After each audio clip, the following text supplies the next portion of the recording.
Peristiwa Mi'raj yang jarang diceritakan orang itu, Rasulullah itu ketemu Nabi Adam. Dan Nabi Adam itu disebutkan di sini faidan an yaminihi aswidatun wa an yasarihi aswidatun. Dari sisi kanan itu ada kelompok besar, dari sisi kiri juga kelompok besar. Saya baca teks aslinya ya, tabarruk ya, supaya dapat berkah dari bahasa Rasulullah SAW. Ini cerita Nabi ketika ketemu Nabi Adam. Fa idza nazara qibala yaminih dhahika wa idza nazara qibala shimalih baka. Nabi Adam ketika melihat ke kanan itu senyum-senyum, senang sekali. Tapi kalau melihat ke kiri itu nangis. Lalu Rasulullah SAW tanya ke malaikat Jibril, itu siapa? Itu Adam. Dan yang kelompok di kanan itu ahli surga. Maka beliau kalau melihat senang sekali, dan kalau yang di kiri itu ahli neraka. Kalau beliau melihat itu susah sekali. Artinya apa? Betapa susahnya jadi Nabi Adam itu. Jadi kalau misalnya ada koruptor ketangkep gitu ya, yang nangkep ya cucunya, yang ditangkep juga cucunya.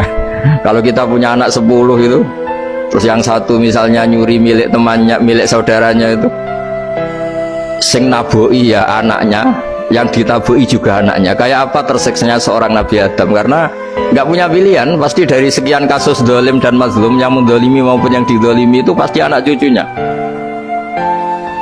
Jadi betapa susahnya seorang Nabi Adam. Jadi termasuk kearifan kita sebagai manusia itu belajar dari takdir yang kita hadapi, yaitu keterbatasan kita sebagai manusia. Kita harus bisa ngelola kegagalan, terima qadha qadar. Makanya kata Mbah Mun, nabanya Gus Hasim itu sering cerita ke saya, iman itu paling dhuwur itu iman qadha qadar, khairihi wa syarrihi minallah. Kita harus punya kesiapan iman khairihi wa syarrihi minallah, bahwa segala kebaikan, segala syar itu sudah digariskan oleh Allah Ta'ala. Kita bisa apa sebagai manusia? Jadi pertama Nabi Muhammad ketemu di as-sama'i dunya, langit paling dekat, itu ketemu Nabi Adam dengan kondisi seperti tadi. Kalau melihat ke kanan itu senyum, karena itu anak-anak beliau, turunan beliau yang ahli surga.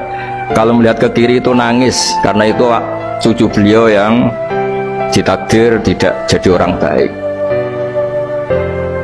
Artinya kalau ada peristiwa sosial apa saja, yang satu zalim, yang satu mazlum, atau yang satu benar, yang satu salah, atau sama-sama benar tapi salah paham, itu semua adalah cucu Nabi Adam alaihis salam. Dan itu membuat beliau kadang-kadang dohika, kadang-kadang senyum, kadang-kadang baka, kadang-kadang nangis. Jadi itu yang menjadikan tambahnya arifnya Rasulullah SAW. Saya teruskan. Qultu ya Jibril man hadha? Qal hadha Adam wa hadhil aswida an yamini wa an shimalih nasamu bani fa ahlul yamin ahlul jannah wal aswida allati an shimali ahlun nar fa idza nazara qibala yamini dhahika wa idza nazara qibala shimalihi baka. Itu seperti misalnya kita punya anak 5, yang satu sukses jadi profesor doktor atau jadi orang alim, yang satu sekolah saja gak naik, misalnya sudah gak naik, entekno dunya itu nghabiskan harta itu kan. Tapi barokahnya itu mungkin kita mau jadi sombong tidak jadi gitu, karena punya anak yang nggak sukses. Mungkin barokahnya punya anak nggak sukses itu meredam keangkuhan kita, terus kita menjadi orang yang sopan dengan tetangga, dengan orang lain, karena dipaksa punya hal-hal yang seperti itu. Jadi semua yang ditakdir Allah, kalau kita ridho itu pasti baik.